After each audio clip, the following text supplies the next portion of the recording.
This is the film, যেটা গুলশান থেকে গুলিস্তান সবাই দেখছে। তো আমি কত নাম্বার নায়ক আমি সেই বিচার কখনো করিনি। আমার জীবনের শুরু থেকে আজ পর্যন্ত আমি কখনো নাম্বার নিয়ে চিন্তিত না।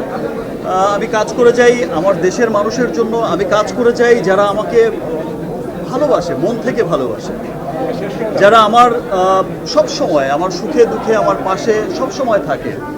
প্রথম কথাটা বুঝিনি, গুলশান আর গুলিস্তান কোথায়? দুই জায়গায় তো সিনেমা হল নেই, গুলশানও সিনেমা হল নেই, গুলিস্তানও সিনেমা হল নেই। ভাই ব্যাপারটা ওই রকম না, মানে গুলশান টু গুলিস্তান মানে সব শ্রেণীর মানুষ।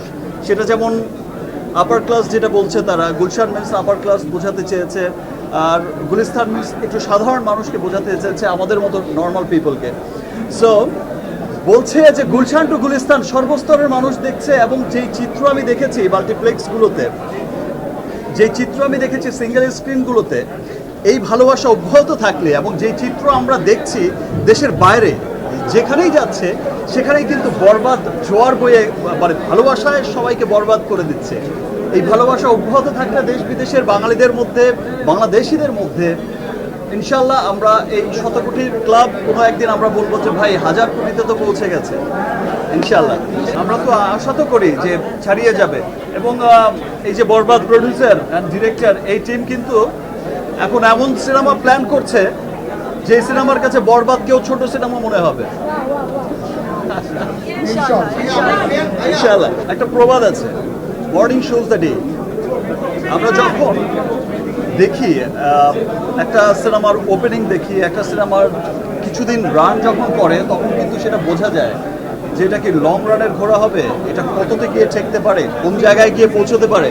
আর আরেকটা কথা বলে যাই, আপনারা অনেকেই হয়তো ভাবছেন যে বরবাদ হচ্ছে লাস্ট ফিল্ম, যেটা হচ্ছে 100 কোটিতে গিয়ে পৌঁছবে, বাট আই থিঙ্ক যে এটা হচ্ছে মানে শুরু হলো, এটা শেষ না, এটা শুরু হলো। যে আজ থেকে গত বছর আমরা তুফান দেখেছি, তুফান যে পরিমাণে বিজনেস করেছে, এবছর আমরা বরবাদ দেখছি, তার চাইতেও আরও ভালো বিজনেস করছে। আগামীতেও যে সিনেমাগুলো আসবে ইনশাআল্লাহ সেই সিনেমাগুলো তার চাইতেও আরও অনেক বড় বিজনেস করবে। আমি আপনারা একটা বিষয় লক্ষ্য করলে আমাদের পার্শ্ববর্তী দেশেই দেখবেন যে তাদের বড় ইন্ডাস্ট্রিতে এক সপ্তাহে 100 কোটি টাকা সেল হয়েছিল, সেটা ছিল তাদের কাছে বিরাট বড় ব্যাপার তৎকালীন সময়, এবং তারা খুব এক্সাইটেড ছিল এই 100 কোটি টাকার সেল নিয়ে। বাট যারা হচ্ছে মেকার ছিলেন, যারা হচ্ছে 100 কোটির ক্লাবে নিয়ে গেছেন, তাদের টার্গেট কিন্তু সে 100 কোটি ছিল না, তাদের টার্গেট 1000 কোটি ছিল।